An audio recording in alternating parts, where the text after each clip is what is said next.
Good evening, Beruchim Habayim Rabotai. Welcome to another edition of our Thursday night class. Tonight I want to start with a story, which honestly is off topic, but I just read it and I was so amazed by it that I have to share it. Came out a new volume of Reb Zilberstein's Sefarim, Neibak Balchi Nafshi, beautiful, beautiful Sefarim. So it came out on Chumash Bamidbar. So I just got it on Thursday I think. So the whole Shabbat I went through the Sefer. And the truth is, I was a guest in a synagogue somewhere else this Shabbat, and they were looking at me from a corner of an eye. What's wrong with this guy? Here we're by Chazak of Chumash Bereshit, and the whole week he's learning, and the whole Shabbat he's learning Chumash Bamidbar. So I had to explain them that the new Sefer came out and it's so good that there was no way I was going to let it go. Rav Zilberstein is the son-in-law of Rabbi Yashiv, meaning he's the brother-in-law of Reb Chaim Kanievsky. So Reb Chaim's wife was his sister-in-law, the one that passed away on Sukkot. So he writes there an amazing story about his sister-in-law. There was a girl in Israel who fell in love with an Arab guy. Crazy. And to the point that she wants to get married to him. And of course, her family wasn't just heartbroken, they were falling apart. A goy is strike one. Ahmed is strike two. And then her babies, mini terrorists, would be strike three. So they were heartbroken, they couldn't deal with this. So they tried speaking to her, they tried this, they tried that, they tried everything. Nothing's working. So, what do you do? So they decided that they're going to ask her to go to Rabbanit Kanievsky to see if she'll agree to go. So they asked the daughter, and the daughter said, I'll go. It's not going to make a difference, but if it'll make you happy that I go, no problem, I'll go. So she went. So she comes into the Rebbitzin, and she tries to speak to her. She shows her love, and she hugs her, and she kisses her, and she tells her, you're such a beautiful Jewish girl. Why would you give yourself to such a low life? And like this, she works really hard trying to make a point, and nothing that she does helps. All the way at the end of the conversation, they say it was about an hour long, the girl was in a little bit of an internal conflict. On one hand, she's going to marry this guy. On the other hand, this great woman, who's so famous and the whole world running after, was just so nice to her. So she felt, how could I do this? She's such a nice lady. So she tells Rabbanit Kanievsky like this: listen, to marry the guy, I have to marry him. I love him, whatever, that I'm doing. But I'm going to give you something. What? Pick one mitzvah, any mitzvah you want, and I'll keep it, even after I'm married to this guy. You see that? I don't understand how that was going to work, but okay. That's what she said. So, what would we expect to say to such a person? Probably pick some big mitzvah, something, at least they should be left with something, maybe Shabbat, maybe kosher, maybe tzniut, I don't know what. But, as we say in the prayers, La'adam ma'archei lev u'me'Hashem ma'aneh lashon. A lot of times, logically, or in our hearts, we have all different things of what we think we should say. But Borei Olam puts in our mouth words that He wants us to say. And not always what He wants us to say is what we think we should say. So He puts into Rebbetzin Kanievsky's mouth words. And listen to what she tells the girl.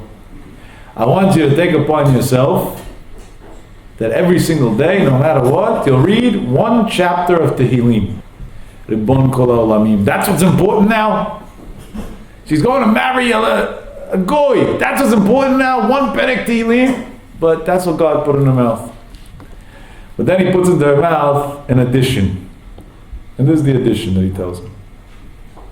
She tells him, today is the first day. I want you to start today already. And let's make a deal. Let's read the first chapter of Tehillim together. Like this, I guess her calculation was, she knows that it gets done at least one day. Okay? The girl says, sure, that's all you want, no problem. Right now, take a Tehillim, let's say a chapter together. And Rebbe Kanievsky takes a Tehillim, here's a Tehillim. She randomly opens it up to any page, and she figures whatever comes out, that's what they're going to read. And look what came out. Perek Mem Gimel of Tehillim, the 43rd chapter of Tehillim. Hear the words. Shofteini Elokim, Borei Olam, judge me.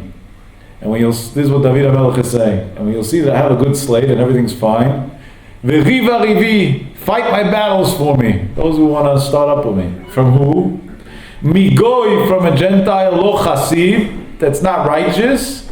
Me'ish mirma, from a sly person. Ve'avla, somebody who does bad. Tefalateni, save me.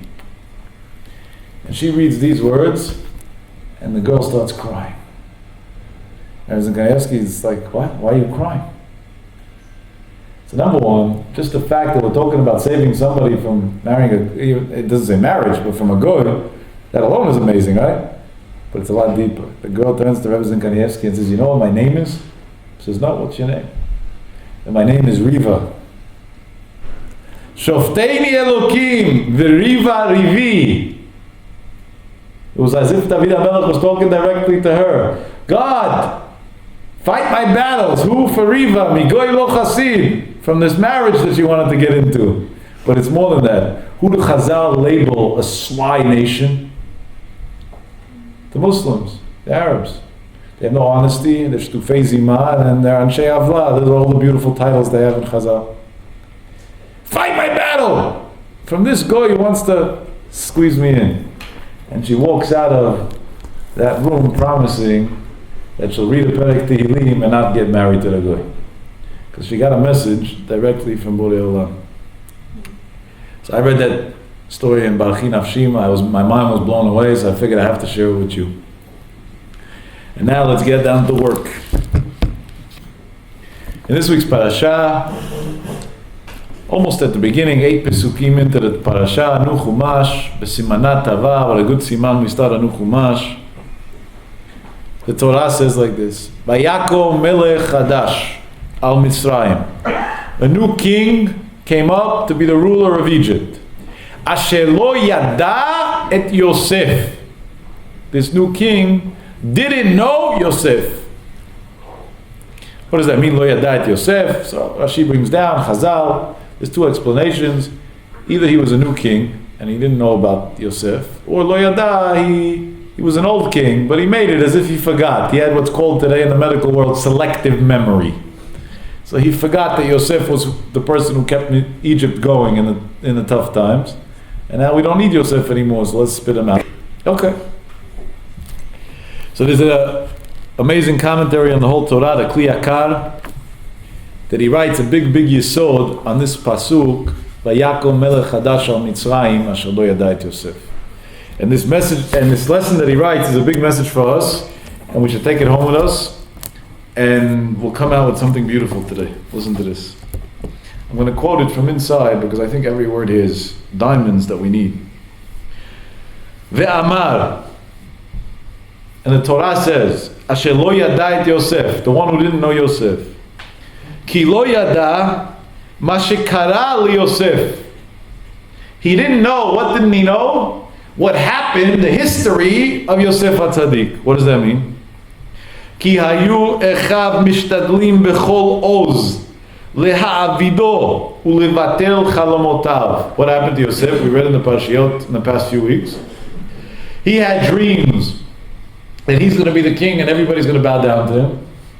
And his brothers tried with the full force, with full fury, with anything that they had in them to stop Yosef from being a ruler over them. So what did they do? Leha'avido. They tried to get rid of him, right? They were going to kill him originally. Livatel chalamotav, for the mission of canceling his dreams. Ve'lo ho'ilu lahem kol michlehem asher nichlu. Everything they tried to do to fight Yosef didn't help. Nothing helped. Why? So he writes these words. Ki retzon hakel yitbarach haya im Yosef legadlo. The will of Borei Olam was to make Yosef great, that he should be the ruler. Udvar Elokenu yakum leolam. and the will of Borei Olam will stand, will last forever. Not get in the way of God's will. Kach Paro. The same thing happened again by Paro. Amar pen yirbeh, right? The words of the pasuk are when he was plotting against the Jews. That let's make a plan to get rid of the Jews. Pen yirbeh. Maybe they'll multiply. They'll be too big, and if they'll be too great and big, then they're gonna take over our country. So we have to halt them. We have to stop them. And what do Chazal teach us on that? His pen yirbeh was neged ritzon hakel, was against Borei Olam's will. She'amar, because Borei Olam's answer to that was ken yirbeh. Kasher yanu oto ken yirbeh v'chen yifrod. You say pen yirbeh, that maybe he'll be too great and he'll take us over. I say God says ken yirbeh, he'll become greater and greater and he will take you over. And at the end, Paro ended in the ocean and the Jews came out and built a nation. V'chashav machshavot alehim v'lo alta biyado. All Paro's thoughts against the Jews didn't last. It all failed. Kasher lo alta biyad achei Yosef. Just like the plans of the brothers of Yosef to stop him from being a king didn't work out. Ubechol ma shehaya kam al Yisrael ota kima hayta al Mitzrayim v'al kodkadam chamato yorad. Anything that Paro tried to do against the Jews didn't help him, and everything flipped around on his face. To an extreme. All his plots, and soon we'll elaborate what that means, backfire, boomerang effect, right on him. Okay. There's a Gemara in Shabbat of Kuf Yutet Amud Aleph. This Gemara, I'm assuming that the majority of you knew by heart when you were 5 years old, just not word for word, you knew the story. The Gemara talks about Yosef Mokir Shabbat. Yosef that honored Shabbat. Right? But let's review the story for the point of making a few beautiful observations that we have to get out of the Gemara.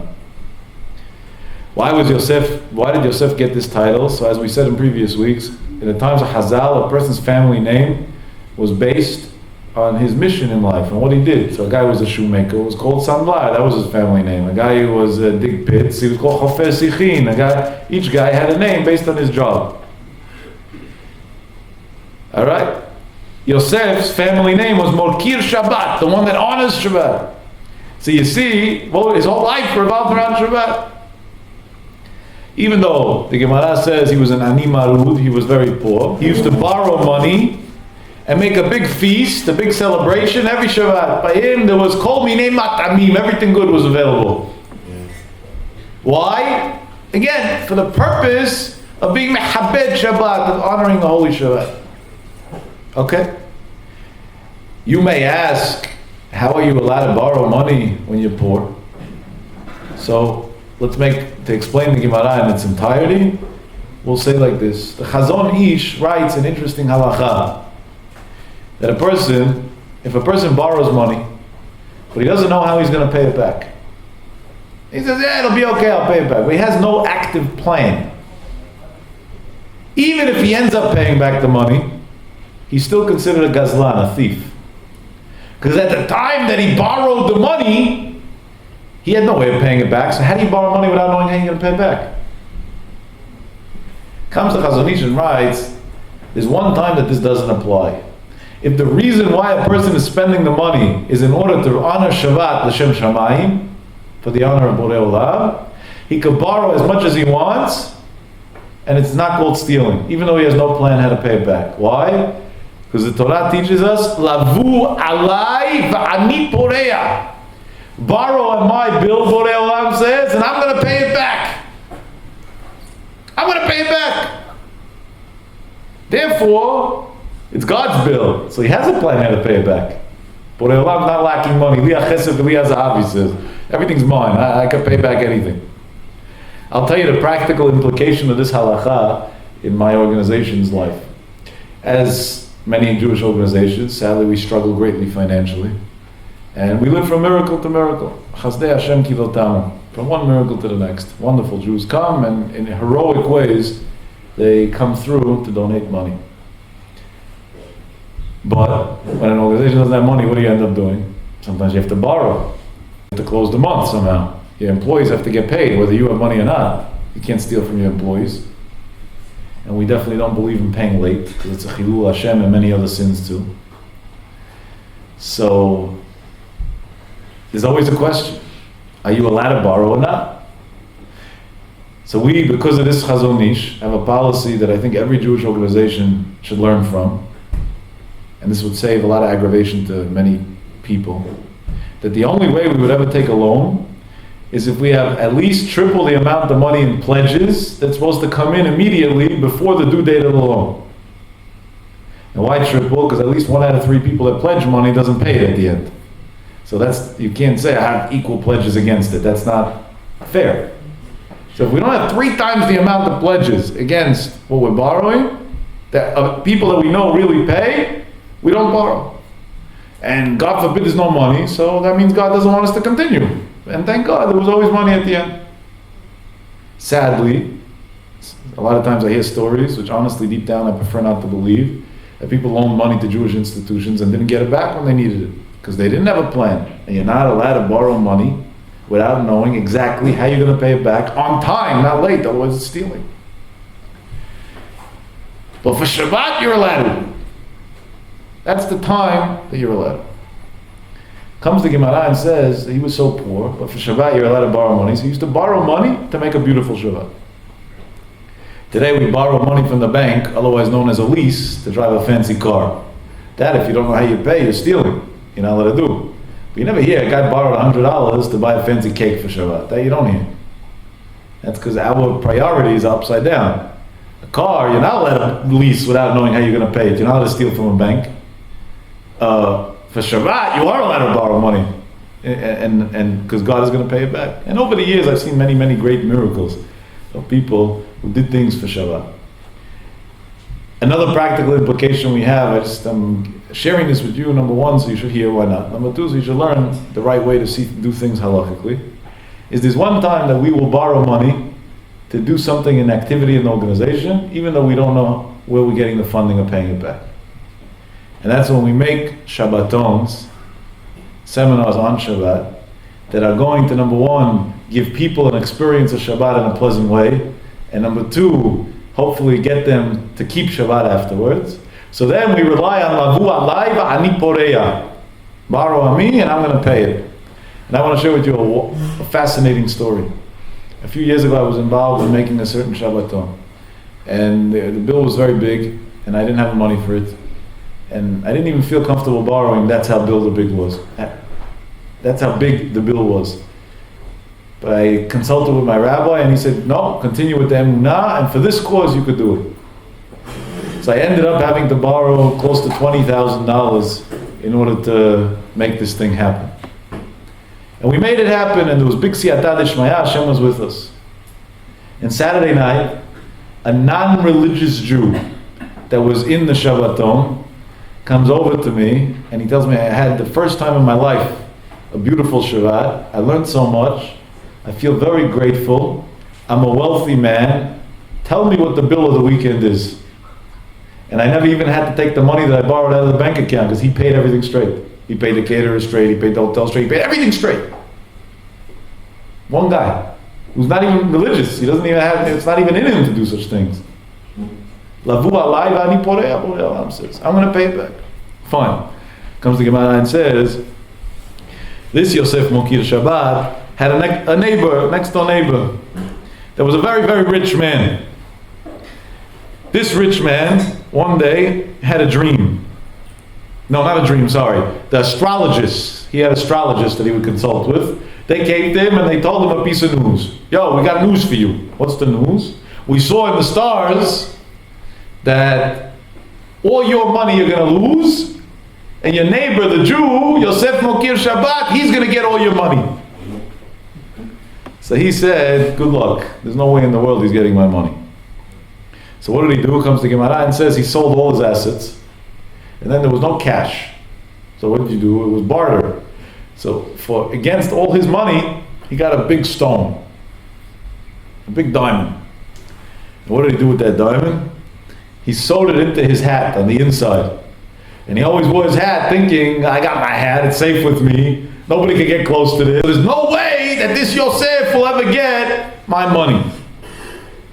Comes the Gemara and says, one day he was walking on the bridge, and there was a strong wind, and his hat blew off into the water. So here, all his money just blew away. Okay, so on one hand, he was upset, he lost all his money. But on the other hand, at least it didn't go to the Jew. He was a Jew hater. Comes the Gemara and says, Friday afternoon, the fishermen caught a huge fish. They said, now it's almost Shabbat. Then they didn't have refrigerators, so we get spoiled by Sunday. They said, who in the world is going to buy such a fish right before Shabbat? Everybody cooked already. Everything's done. So what they do? They said, we're going to go to Yosef Mokir Shabbat. He's on his Shabbat so much that even if we come to him right before Shabbat with a beautiful fish, he's going to say, it's so nice, this I want for Shabbat.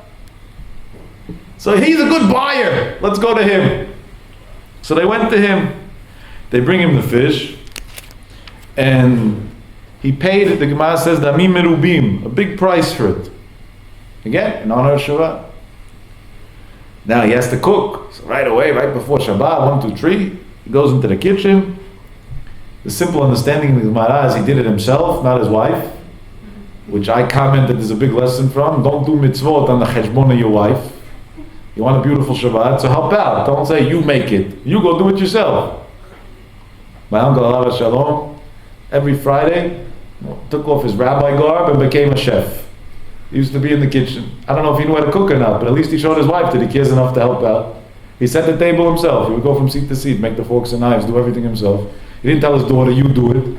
Because he had 30, 40, 50 guests every Friday night. And you don't go do a mitzvah of having guests on the cheshbon that your wife has to be a slave. That's not a mitzvah at that point, that's a sin. You want to do Shabbat right, do it yourself. It's good, do it, but do it yourself. Fine. So he cuts the fish open, and he finds a diamond inside. He got a gift from heaven. What happened? This hat went into the ocean, and the diamond fell out. This fish swallowed the diamond, and when he bought the fish, he bought it together with the diamond. He became a rich man overnight. A fortune of money. The Imam says he became an Ashir Muflag. We would call it the Forbes top 100 list. You know what I mean? He became very, very wealthy. All the merit of Shabbat. No. Comes the Gemara and says, unbelievable. The Gemara ends off. Pagabe Ahu Saba. That rabbi, a rabbi bumped into him. Amar, and he said, this is after he became rich. Listen to the words. Mandi Yazif Shabbata, Par'eh Shabbata. Somebody who honors and sweats it out and does everything right for the sake of Shabbat, Shabbat pays him back. He becomes rich. No? But Yazif, the simple understanding of the translation of the word is somebody who borrows, meaning he's willing to do two things. Number one, to go with such emunah that God's going to pay the bill back. And number two, that he respects Shabbat so much that it's worth it for him to borrow for Shabbat. So if you borrow from Shabbat, Shabbat pays back your loan. Lavu alai v'ani poreah. That's the understanding of the Gemara. Okay. Come the rabbis and ask, the Gemara is not a storybook. So it's, of course, the Gemara wants to teach us a great lesson that Shabbat has the power to pay its own debts back and to make a person rich. Shabbat Kodesh, ki yeshver Shabbat, Eli Shmereni, Borei Olam protects us in the merit of the Holy Shabbat. But all of that could have been said in one sentence. I could have said, Yosef had a neighbor that was very rich. He put all his money in a diamond. Yosef bought a fish, and he got the money. That's a good enough story, and that makes the point perfectly. Why do we have to come and say a whole background to the story? He saw by the astrologist that he's going to lose his money, and that's why he hid the money. Who cares? That has nothing to do with anything. Who cares what happened? The point of the Gemara is somebody who borrows for Shabbat, Shabbat pays back for him. So all we have to know, the guy had money and went to the fish and he has the money. What's all the extra for? Why don't we say a whole story? And as we mention all the time, the Gemara only says parts of stories that there's something for us to learn from. So what's there for us to learn from the rest of this story? So somebody gave me a beautiful, beautiful sefer. that if you don't own it, you should go buy it too, if you understand Hebrew well.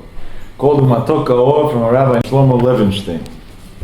And in this Sefer, he brings down the Gemara, and he brings down this question from different rabbis. And he brings down an answer from a Sefer called the Etz Yosef. The Etz Yosef writes a beautiful bi'ur, a pshat on this Gemara. Milta agav orcha kamash malan. Why does the Gemara say all the details of the story that don't seem necessary for the message? To teach us a side lesson. What's the side lesson? Comes the Etz Yosef and writes, Shehagzera emet ve'acharitzut sheker. That the decree from heaven is the truth. That's what's going to last. And anything else that goes against that is all a lie. It's all going to fall apart on its own. What does that mean? Comes to Etz Yosef and writes like this. This guy saw, through astrology, and there is some truth to astrology if it's known how to do right, if people know how to do it right, that all his money is going to be lost to a Jew that he hates. And that he couldn't deal with. I'm going to lose my money to a Jew? No way! Out of the question. So he went, and against the decree of Borei Olam, the Borei Olam said Yosef Mokir Shabbat's going to get his money, he tried to outsmart it and go beat the system. He's going to put it all into a diamond and keep a hat on his head. Nobody could take his money away. He used to sleep with a hat also. I remember when I was in yeshiva in Israel, so once a non-religious Jew who wasn't bright enough to love yeshiva students saw me in the summer walking on the street with a hat. Then I still wore a hat, you see. And it was hot days, and it was a scorching heat, July in Israel. And he sees me walking with a hat. He comes to me and he tells me, I don't understand, you're like a crazy person. You wear a hat in this sun, in this heat, and on top of that, a black hat, black attracts the sun, you don't know that? He didn't want me to be able to tell him I wear a hat to block the sun, you know. That's what I was thinking of telling him until he said that. I don't understand. It's crazy. So I said, that you don't understand doesn't mean I have to change my fashion. That's first of all. And second of all, I'm going to tell you an old rule. I said, what? I said, why are you coming to me with this question? Why don't you go out every Thursday night and Saturday night in Tel Aviv in the winter when it's 40 degrees outside, 35 degrees outside, freezing cold and windy, and go to all the places on the beach where they go hang out and ask the women why they forget to get dressed. It's freezing. They should cover themselves with 12 layers of clothes. What's the answer? Because when you have a mission to look a certain way, so that's the price to pay. So it's cold, so what? But you still dress in any way you want. And it's sort of the same reason your wife or girlfriend is not freezing in February, I'm not hot in June or July. Because for me it's important to look like a Ben Melech. And this is the way the Bnei Melachim in my yeshiva dress, and I don't look outsmarted, I follow the dress code. The guy was quiet. He says, you got me. I said, and now that I got you, you have anything else to say? He says, yeah. Do you sleep with the hat too? Instead of admitting that he's wrong, and it's over, he continues. So I told him, no, I don't sleep with the hat, and I'll tell you why. Because the only time in the Gemara it says that somebody slept with a hat was a goy who wanted to hide his money from the Jews. And I'm not a goy, and I'm trying to hide money from anybody because I have nothing to hide. So therefore, I don't sleep with a hat. And that already piqued his interest. He says, oh yeah, what's the story? And from being a guy who was attacking me, a few minutes later we're already friends, talking about the diamond and the thing, and he's telling me how he loves fishing. He's going to start cutting open the fish to see if he finds a diamond. And I'm telling him he has to keep Shabbat first. And we went from what seemed to be external enemies to close buddies later on in life. But anyway, this guy plans, I'm going to fight God's decree. And exactly the way he thought he would fight Borei Olam's decree, exactly that was the way Yosef got his money. Exactly the hat that was designated to fight this money thing was exactly the tool that gave him the money. Comes the Etz Yosef and writes, She'agzera emet. When Borei Olam has a decree, that's it. It's going to happen. V'acharitzut, which I'll elaborate by saying all the wisecracks who think they'll out it. Sheker, there's no truth to that. It's not going to happen. I said upstairs, I'm going to say again. For 3 years, this Iranian lunatic is threatening how he's wiping out Israel. He's blowing up Israel. He's killing Israel. Every day something else with Israel. He's like a drunk that only knows how to repeat the same sentences. In the meantime, at least based on the news that I see, his scientists are blowing up one by one. His military places are blowing up one by one. His country's falling apart. His currency went down the value by I don't know how many percent this week, almost to nothing. He's wiped out. And Israel had the best year ever. The best year in tourism ever was this year. 2011 was the #1 year in the history of Israel in tourism. In Israel, almost a third of the economy is based on tourism. You know what's going on here? He's threatening. Everybody should be scared. They shouldn't go, right? Israel's a scary place. Iran's going to blow it up. And more tourists than ever go to Israel. And what are all these tourists saying when they're being interviewed? Why are you coming? Now is the perfect time to come to Israel. It's so peaceful. It's so nice. It's so quiet. There's no threat of wars. No threat of wars. We got the Syrian lunatic that's threatening to blow us up. We got the Iranian that says he's nuking us. We got everybody around us, now more than ever, are fighting us. She'hagzeira emet. If Borei Olam wants a good economy, he's going to send the tourists. And all their plans to fight us, sheker, nothing. By them, people are blowing up. In Syria, on the streets, every day, people are being massacred for no reason. And in Israel, it's quiet. He's busy with his problems. He's busy with his problems. Inshallah, God should give all the rest of them a lot of problems too. Let them be busy with their own internal issues and forget about Israel for once and for all. That's what it says in the Eitz Yosef. What a beautiful pshat. What a beautiful biur. You see what's going on over here?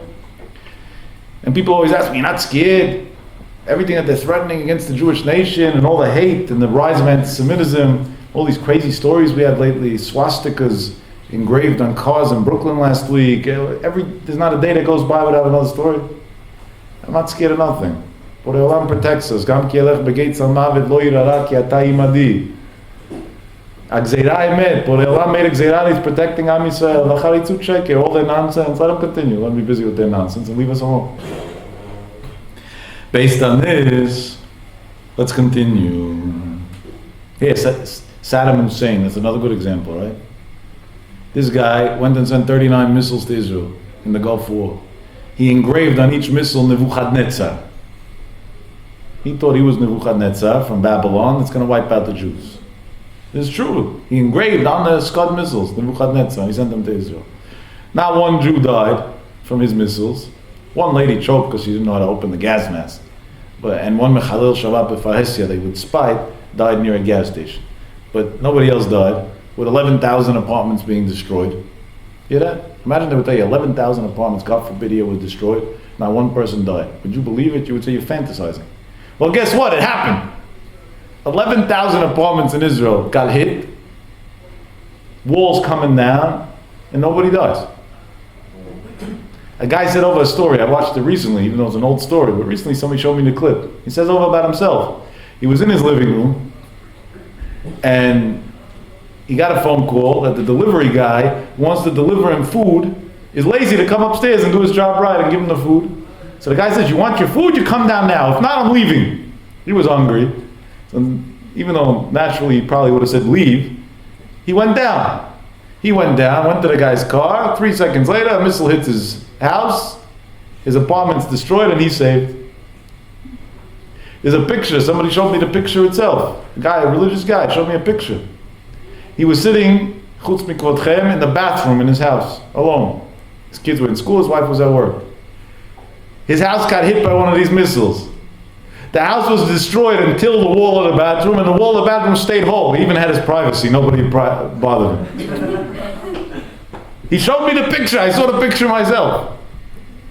She'agzeira emet. Borei Olam said, there's a gzeira. This part should get destroyed. But the guy, nothing should happen to him. Acharitzut sheker. And what happened to this lunatic who tried Nebuchadnezzar, Mr. Nebuchadnezzar? He died the most embarrassing death. They hung him for the whole world to see how he's dead. They killed him. Nothing left of him. They caught him hiding but like a little snake inside a cave. That's it. So we don't have to be scared of. We just have to do what's right. And Borei Olam put this. Come Chazal and say like this. The same thing exactly happened with Paro. Paro makes a decree. He hears from his astronomers that there's going to be a boy born in Egypt who's going to be Moshi'an Shel Yisrael, the one who saves the Jewish nation, redeems the Jewish nation. And Paro says to himself, I'm not going to tolerate that business. So what do I got to do? Wipe him out. So he makes a decree. Kol haben hayilod hayeora tashlichu. Every boy that's born, throw him to the ocean, kill him. Massacre of children. A decree to the point that Amram, the Gdol Ador, the Torah giant of the generation, divorced his wife. He said, why should I bring kids to the world if they're going to be killed? It makes no sense. But then he remarried her. You remember why he remarried her? He had a good shadchan, his own daughter, Miriam. She was a 5-year-old kid. She comes to her father. Her father's 130 years old. The Gdol Ador, the Torah giant, the leader of the whole Am Yisrael. A 5-year-old kid comes to him. Says, Dad, your decrees are worse than Paro. Imagine today a kid would come to her father and say, Dad, you're worse than Hitler. He might become Hitler that moment if he loses, his temper, if he blows up on him. Right? God forbid, people, when they're angry, they behave in crazy ways. Amram, the Gdol Ador, the Torah giant, his daughter Miriam, a 5-year-old kid. He would have told her, go back to your toys, go play with the Lego. What do you want from me now? What do you know? But that's not a Gdol Ador. A Gdol Ador listens to everybody. And he always reassesses what he said. Maybe I made a mistake. Maybe there's a better way to do it. Maybe there's something I missed out. Maybe. And he says, yeah, honey, why do you say that? Why am I worse than Paro? So he says, Paro said that there should be no boys. But by you divorcing your wife, there's no boys and no girls. So you're causing a bigger problem. Come Chazal and say, Amram v'kidesh tishto. Amram said, you're right, I'm wrong. And he remarried his wife. And what came out of that marriage? Moshe Rabbeinu. Moshi'an Shel Yisrael. This Moshe Rabbeinu was saved in the water by who? Batya Bat Paro. The daughter of the one who made the decree to kill him. His own daughter saved him.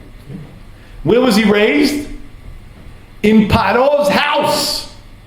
Who paid his bills when he was growing up? Paro. The Midrash says on whose lap did he used to sit when he would play? On Paro.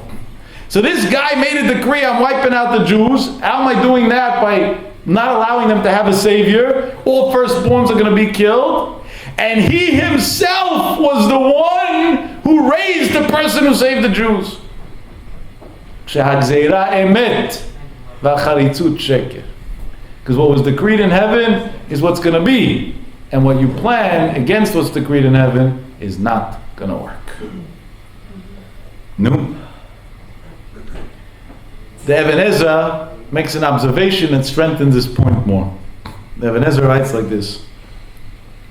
One of the reasons why the Jews didn't go into Eretz Yisrael right away after they left Egypt,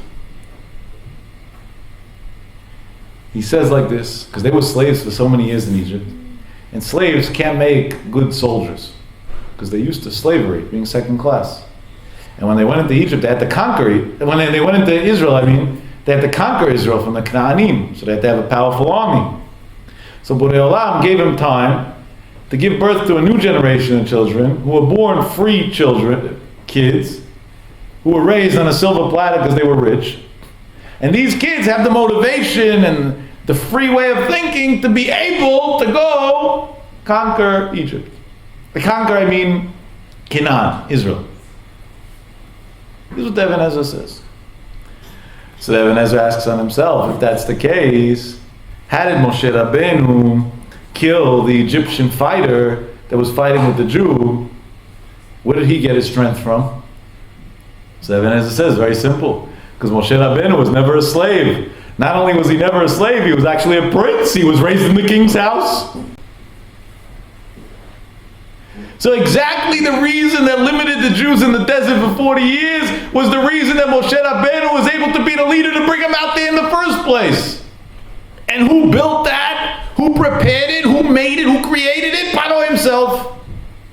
Shagzeira emet, acharitzut, sheker. Because Borei Olam had a decree.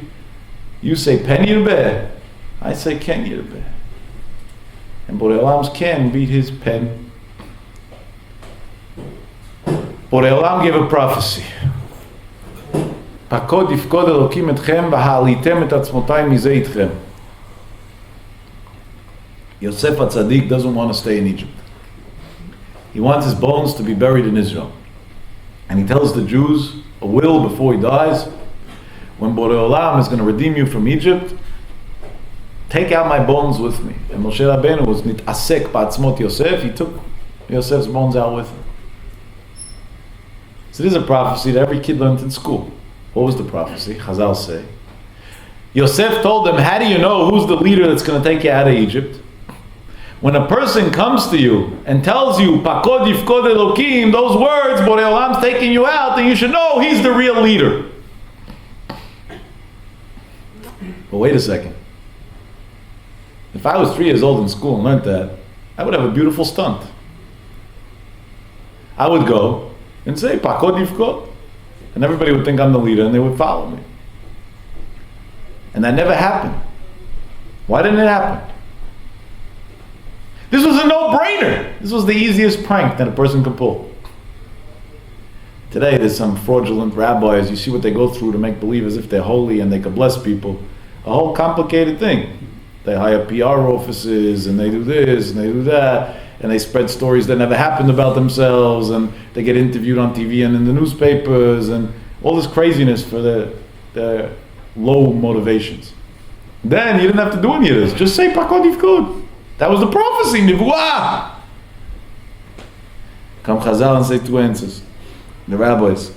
Number 1 is, there was a condition that the person who says Pakod yifkod should have no way of knowing it. Meaning that he didn't grow up in a yeshiva. That he wasn't raised in Goshen where the Jews lived. And who was that? Moshe Rabbeinu. Why wasn't he raised in a yeshiva if he was Amram's son? Because he was raised in the house of Paro. So exactly the reason why he was supposed to be killed is what made him credible to be able to say Pakod yifkod. If he wasn't supposed to be killed, there wasn't a decree from Paro, he would have been raised in a regular yeshiva too, so they wouldn't believe him. Exactly the reason that he was supposed to be killed, therefore they had to put him into that bassinet in the water, that was the reason that he was credible to say Pakod yifkod. Strengthens the point even more. Paro thought he was fighting, he was building. He was building the future, the miracles of Am Yisrael. By the way, if we already brought this down, we have to say one more biur, one more pshat. The rabbis say, if I'm not mistaken, I heard this in the name of the Ben Ish Chai. I did not see it inside, but I heard it from a rabbi from Seattle, Washington years ago, many years ago, in the name of the Ben Ish Chai, Rabbi Maimon, who he said like this, that Moshe Rabbeinu, there's a famous story in the Midrash that Paro suspected that he wants to take over and be king, so he made a test. He put in front of him a coal and a crown, and he said, which one do you want? And he was going to take the crown, but then they would have killed him, suspecting something's wrong. A malach came, a miracle, and pushed his hand to the coal. And he put that coal to his mouth. And he burnt his mouth, and from that day on he stuttered. Comes to Ben Ish Chai and says like this: when a person stutters, he's an aral sfatayim. He stutters as a result of his lips being injured. He could talk, maybe not so clearly, but he could talk. But there's certain letters that he can't pronounce. Letters that are called otiyot sfatayim, the letters of the lips. Bet. Could you say bet without your lips? It don't work. You could say et maybe, but not bet. Can't. Vav. Could you say vav without using your lips? Try it. Go on. Not now. Later. Try it. Don't work. Not gonna go. Mem. Mem is a letter. The whole thing is the lip. The beginning, the ending. That's what it is. And one more. Pei. Peh. You need your mouth, your lips to work perfectly to say the letter Pei. As the Ben Ish Chai says, Pakod yifkod Elokim etchem. When a person who naturally can't say the words Pakod yifkod, because he's limited by his lips that were injured, is going to come and miraculously be able to say Pakod yifkod clearly anyway, that'll be your indicator that he's the real leader to redeem Am Yisrael from Egypt. And again, why did he become somebody who stutters? He wasn't born that way. Where did his lips get hurt? On the lap of Paro. So exactly this Paro once again caused that the Jews should believe him. Once again caused that the Jews should trust him. And that's the words of the Eitz Yosef. And these words should carry us through life in the most encouraging way. Shagzeirah emet v'charitzut sheker. Well, the Olam wants it to be good for us. There's nobody in the world who could harm us. There's nobody who could do any bad. We're protected, and we should go with emunah pshuta, that we're God's kids, and He's going to protect us in every step. Based on this, I got to tell you a beautiful, beautiful biur that's very famous. I don't remember who says it. You'll forgive me. I wish I would. But whoever says it, it's not mine. I heard it many times over. When Mashiach comes, we're going to sing praises to Borei Olam. But not us. Maybe we will too. But David HaMelech writes, somebody else is going to sing praises. The Gentiles. Hallelu et Hashem kol goyim.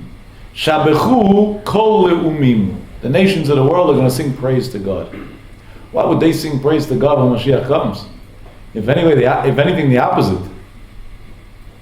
Why? Chazal say, somebody who wears tzitzit, kosher tzitzit, is going to have 2,800 servants from the nations of the world.